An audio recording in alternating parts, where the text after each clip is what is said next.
But it said that was Judas that was crucified. Yes. So how could it appear to be another person? Easy. For example, the Romans, when they came, they didn't know who Jesus was until Judas showed them, right? Right? That interacted with him prior to that. So what was the point of Judas then? What did Judas do? Judas told them where he was. And where So he is the one that took them, right? Yeah. And he's the one that told them that's Jesus, right? Yeah. So if they had gone and come here and they picked up the wrong person, right? Would that mean that, there was impossibility? Of course not. I mean, the Romans were out there working with Judas trying to find Jesus. You understand what I'm saying? Yeah. So we don't believe Jesus was killed. We believe he was saved. But we do believe that they got somebody, right? And they crucified somebody thinking they crucified Jesus, but it wasn't Jesus. Even if you look at the story of resurrection or the crucifixion, we know it from the Bible, right? Do you believe in it? the Bible, yes. Okay. So like when we look at the story of let's talk about the crucifixion, right? So are you Christian? Yep. All right. Protestant, Catholic? Protestant, gotcha. So do you believe that Bible is the Word of God? Yes. 100%? Yes. No mistakes? I believe translations have had textual errors. But the Bible today, does it have errors or no? No errors today? Okay, good. What's your name? Matthew. Matthew, let's have. So this is in John. Now, it was a preparation day for the Passover, and about the 6th hour, so this is the preparation day, right? And then he said to the Jews, "Behold your king." So what day was it that they grabbed him? Preparation day, right? But they cried out, away with him, crucify him." Right?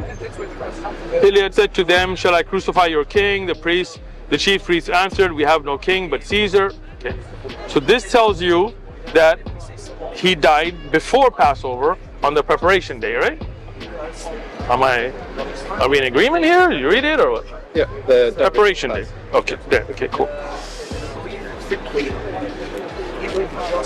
Now when we go to Mark, it says, "So his disciples went out and came into the city and found it just as he had said them, and they prepared the Passover. In the evening, he came with the 12, and now as they sat and ate the meal," this is the Passover, right? "He told them, 'Assuredly I say to you, one of you who eats with me will betray me.' And they began to be sorrowful, say to him, but one by one, 'Is it I?' Another said, 'Is it I?'" So here, he was crucified after the Passover. Like on the Passover, he's still having a conversation with his followers. Huh. 4 years. Right now, right? So, they're preparing the Passover still. They're eating in the evening. Yes. They were eating. So it's just the time of day. That's the Passover meal. Yeah. So this is not the day before. This is the Passover. It still says preparing the Passover, which is Okay. the same phrase used. This is not the day of preparation. Okay. This is them preparing the Passover. Yeah. Now keep going. Next verse. Then they're sitting down and having the Passover meal. Okay. So this is not the day before, like the earlier verse. Here, he's still having the meal. He still hasn't even been arrested. So the Passover meal is on the day of the Passover, right? So earlier, the day of before, he's already crucified. Here, he's having a meal with his disciples. Yeah. So when was he crucified? On the day of the Passover. But earlier, Yeah. we said before the day, on the day of the preparation day. No meal. He was already being crucified. I'm not too sure about that. Doesn't it does seem like a contradiction to you? Yeah. Okay. Do you believe in the resurrection of Jesus? Yes. Okay. So this is in Matthew, right? Your name is Matthew. Yeah. Same name. Now after the Sabbath, as the first day of the week began to dawn, Mary Magdalene and the other Mary came to see the tomb. So how many people went for the tomb? Oh, so the number of women, it varies between the gospels. So how many was it? So some only mention 1 and some mention 3. I see 2. Sorry? I see 2 here. Yeah, so 2. So was it 1, 2, 3? How many was it? I believe there was a few of them. So then this is wrong? No. This only mentions 2. Yeah, it doesn't mention all of them. So this account is skewed a little bit, or The so there were a few of them. the eyewitness accounts and they're listing down information from Okay, different perspectives. gotcha. So they can make mistakes, Yeah, they're human errors. human errors. But But that's the word of God. the point of the matter is that the tomb was empty.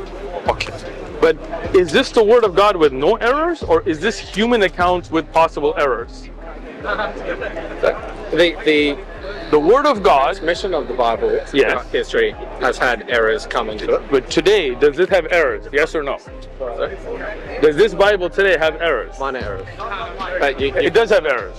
you can see the difference between the different manuscripts. I'm confused. So, does this book, is this the word of God with no errors, or is this the work of men with errors? Do you mean? I don't believe in that strict version of. Okay, so what do you believe? I believe the general message of the Bible is correct. Okay, but there are mistakes in it. Things are written from different perspectives of the Okay, writers. so it's not the word of God, it's the word of men from their perspective. Because they were inspired. So if God inspired them, how come they have errors? Because it's a mixture of God telling them what to write. So For it's example, Paul's. Okay, so it's a mixture. It's not purely from God. Some is human ideas and some is from God. What? No. You just said it's a mixture. Sorry, it's humans writing down in their own way.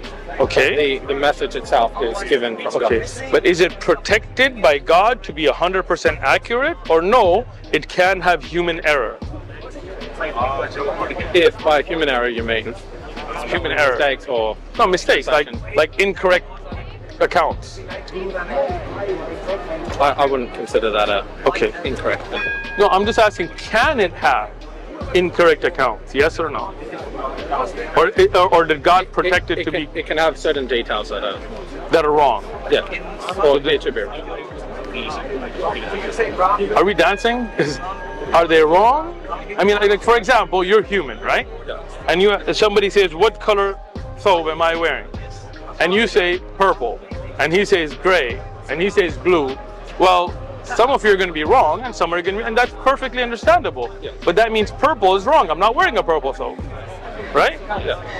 So here, when it says that, and when Mary and another Mary came to the tomb, and behold, there was a great earthquake, for an angel of the Lord descended from the heavens and came and rolled back the stone from the door. Right? So is this account accurate? I believe so. Huh? I'm sorry? Sorry? Oh, I believe so.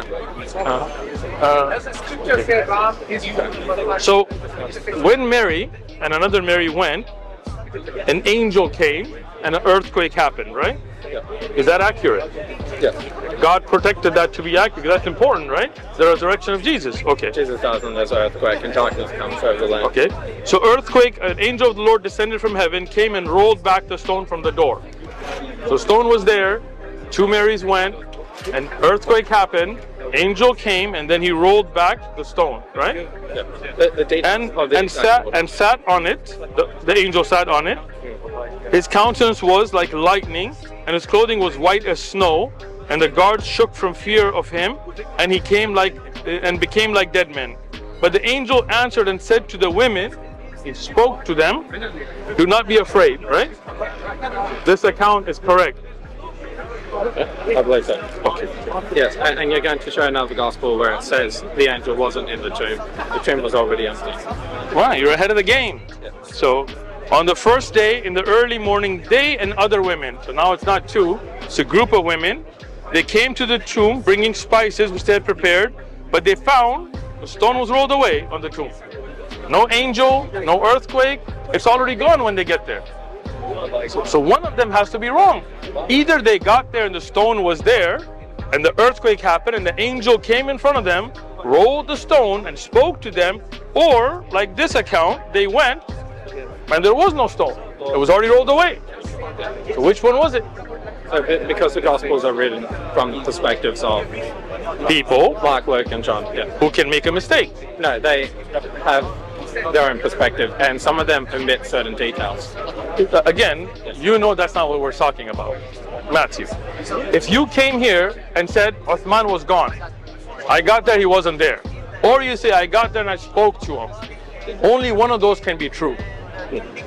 Right? So either A, the women got there and the stone was still there, and the angel came and sat on it, earthquake and lightning, and then he moved it away, rolled it away in front of them, and even spoke to them, and the guards got scared. That could be. Or when they got there, they found the stone's gone. It cannot both be true. It's not a minor detail issue. This is the resurrection of Jesus. And if the accounts are not accurate, one of them has to be wrong. You cannot both have a rock there and not be there. But so, aside from the specific details, the fact is, Again, the point here is, yes, I understand. is this the Word of God? Can the Word of God have errors? Those kind of errors, I believe so. The Word of God can have errors. Yeah. You don't believe the Word of God is perfect like God? You don't believe the Word of God is perfect? I believe that it conveys a perfectly true message. Once again, that cannot be true because a true message cannot have lies in it. And if the rock was there, then to say that it was rolled away would be a lie. And if the rock was moved away, to say the rock was still there would not be true. So one of them has to be incorrect. Yeah. Which one? Well, just wondering, speaking of apparent contradictions. Sure. I haven't read the whole Quran. Oh, you should. But You're jumping to the Quran now. yes. You're not answering the Bible anymore. So you're jumping to the Quran. Okay, but do you agree? I'll answer the Quran, don't worry. Yeah? But instead of answering, now you're trying to say, well, the Quran does too, right? Like instead of answering, is this perfect? You see what I'm saying? I believe the specific details, as in the order. Okay. The whole thing is the same, but the order is switched around in the account. Again, so no. One of them says that there was a rock that was there, Yeah. and an angel came. Yeah. And one of them mentioned the rock was already gone. So which one is correct? When Mary got there, was there a rock there or was it not? So again, so there's a problem, right? Because this is your core belief of the resurrection of Jesus, the core belief of the crucifixion of Jesus, and those accounts have discrepancy. So if it's human error, which I totally understand, but then you cannot say it's the Word of God, because then it has errors. And if you're saying this is the Word of God, God inspired it, protected it, then which one is correct? Right? Do you see what I'm saying or no? Yeah. Okay. Because even when you look at the death of Judas, right, you have two different accounts. If you look at the genealogy of Jesus, you have two different accounts, right, that don't match. Even if you look in the Old Testament, you have clear discrepancies, numeric, locations, ages, which tells me that this isn't the Word of God. It's the work of men, which has errors of men. Which, I'm not saying that that's anything wrong with that, but then we cannot say that we rely on this. Because if you know something has errors, like, Aaron, what do you do for a living? I'm a student. You're a student. What are you studying? Optometry. Optometry. Excellent. So if I come to you and say, hey, I need glasses, and then you have a set of glasses to check, you put the glasses on, right? And one of them, some of them are incorrect, some of them are wrong. Some are right, some are wrong. And you have another one that perfectly works. Which one would you use? The one that works. Right. If you use the one that doesn't work, are you not putting somebody's eyes in danger? Because you could tell them this is what you need and they don't, right? So when you know there are errors and they're clear errors, then we cannot say it's the Word of God anymore. Okay?